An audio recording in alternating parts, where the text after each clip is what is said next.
කිසිම හේතුවක් නැතුව ඔයාටත් පාන්දර 2ත් 4ත් අතරේ ඇහැරෙනවද? එහෙනම් මතක තියාගන්න.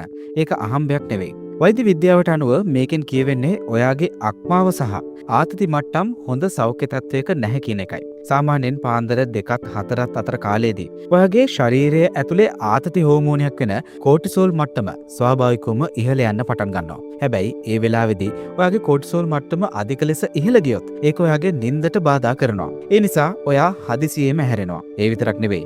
ශරීරයේ කෝටිසෝල් මට්ටම අධික ලෙස ඉහළ යාම වක්‍රාකාරව ඔයාගේ අක්මාවේ මේදය වැඩි කරනවා. ඒ වගේම ශරීරයේ ප්‍රදාහ තත්ත්වයන් ඇති කරනවා. එහෙනම් අපි මොකක්ද මේ වෙනුවෙන් කරන්න ඕන? ඔයාට පුළුවන් ගැඹුරු සහ සුවබර නිින්දක් කරහා මේ සංසිද්ධිය මගහරවා ගන්න.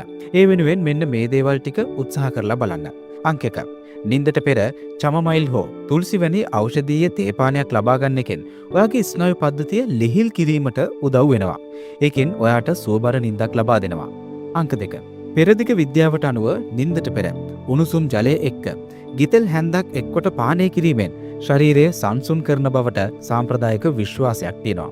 ඉතින් ඒකත් ඔයාට වෛද්‍යවරයෙකුගේ උපදෙස් මත රාත්‍රියේ නිින්දට පෙර පානය කරලා බලන්න පුළුවන්. අංක 3.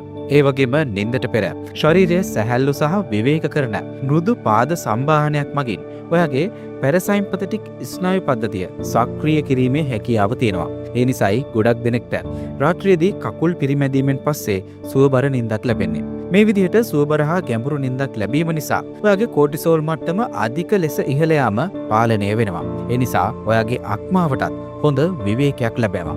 යහපත් සෞඛ්‍යයක් වෙනුවෙන් හැකිතාක් ඔයාගේ මනස ලිහිල් කරගන්න උත්සාහ කරන්න.